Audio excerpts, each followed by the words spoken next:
بسم الله الرحمن الرحيم. أعزائي طلبة وطالبات الصف الثاني الإعدادي مع درس جديد من دروس الكمبيوتر وتكنولوجيا المعلومات. إحنا بنستكمل دروس لغة ال HTML. النهاردة هناخد عنوان درسنا صندوق العدد نمبر. صندوق العدد نمبر يتم إنشاء هذه الأداة على صفحة الويب لإدخال قيم لابد أن تكون عددية، ويمكن تحديد مدى معين لهذه القيم. لإضافة صندوق العدد نمبر إلى صفحة الويب بنستخدم الأمر input type بتساوي number. خلي بالك في غلطة مطبعية هنا. input type بتساوي number. طيب هنشوف مثال على ذلك. ادي الكود بتاعنا. ادخل قيمة عددية تتراوح، طبعا هو فتح الفورم وبعد كده كتب الجملة دي: ادخل قيمة عددية تتراوح ما بين 1 و20. عمل بي ار، هينزل سطر جديد. input type بتساوي number، وبعد كده هنا minimum 1 وماكسيمم 20، يعني من 1 لغاية كام؟ 20. وبعد كده input type بتساوي submit وبعدين قفل. تمام؟ الفورم. طيب هنكتب الكلام ده ازاي؟ هنفتح من ستارت، يا اما هتفتح النوت باد وتكتب الكود ده ورايا، او لو محمل فيجوال ستوديو كود يكون افضل. طيب ادينا فتحنا الفيجوال ستوديو كود.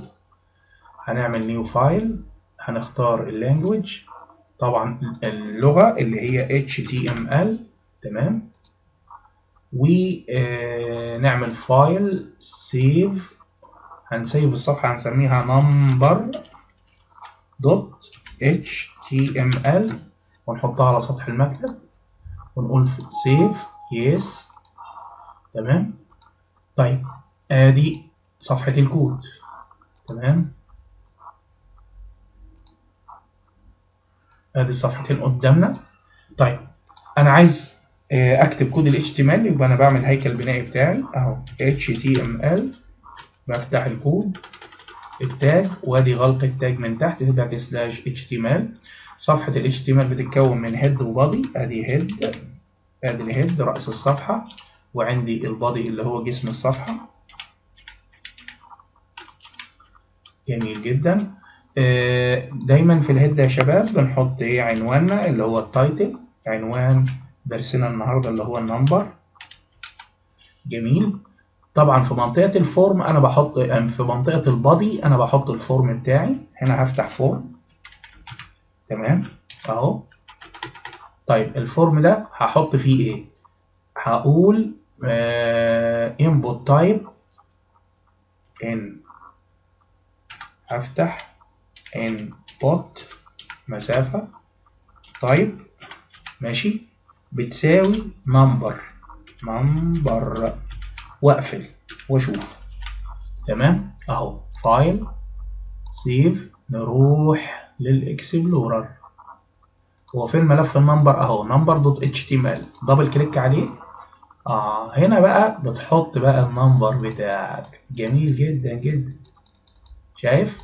ادي هنا مربع النمبر، بتزود من فوق وبتنقص من تحت. تمام جدا. طيب في حاجة بسيطة بس، هو ايه؟ لازم احط تمييز زي ما هو عامل في الكتاب. ايه هو التمييز؟ هو المستخدم هيعرف منين ان هو يدخل نمبر؟ لازم تديله تمييز. حلو خالص. ادي التمييز هو قايله لك. بتكتب لليوزر، بتقول له ادخل قيمة عددية تتراوح بين 1 و20. تمام. وكمان انزل لي سطر فاضي بي ار، انزل لي سطر فاضي بي ار ونقفل البي ار. تمام. وبعدين هو عمل ايه كمان؟ عمل input مسافة تايب بتساوي submit. تمام. ونقفل. نشوف كده الفايل سيف ونشوف التأثير. ادي صفحة النمبر بتاعتنا. ريفرش.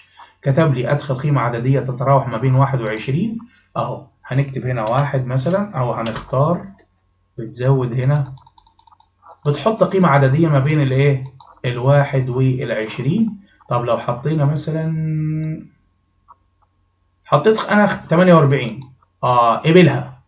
طب ليه قبلها؟ عشان يا شباب لازم تضيف الرينج هنا بتقول له مينيمم 1 وماكسيمم 20 عشان يديك رسالة خطأ لو انت غلطت اهو. يبقى انا هقول له ايه؟ مينيمم يعني اقل قيمة هتساوي 1 وماكسيمم هتساوي كام؟ 20. كده انت خليت اليوزر لازم يدخل قيمة ما بين الواحد والايه؟ وال20. نعمل ريفرش ونجرب. ريفرش، هنحاول هنا بتدخل مثلا قيمة وليكن 10 هيقبلها، ارسال هيقبلها.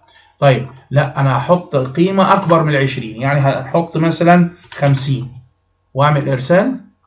يجب ان تكون القيمة اقل من او تساوي 20. ليه عمل الرسالة دي؟ عشان خاطر انا كاتب له مينيمم 1 وماكسيمم كام؟ 20. خلاص كده تمام.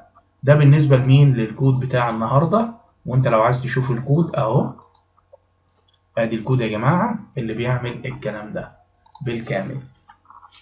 ادي الكود بالكامل، لو عايز تكتبه وتطبق ورايا مفيش مشاكل اهو يا شباب. ادي الكود بالكامل عشان تطبق ورايا التمرين ده. وصلى اللهم على سيدنا محمد وعلى اله وصحبه وسلم.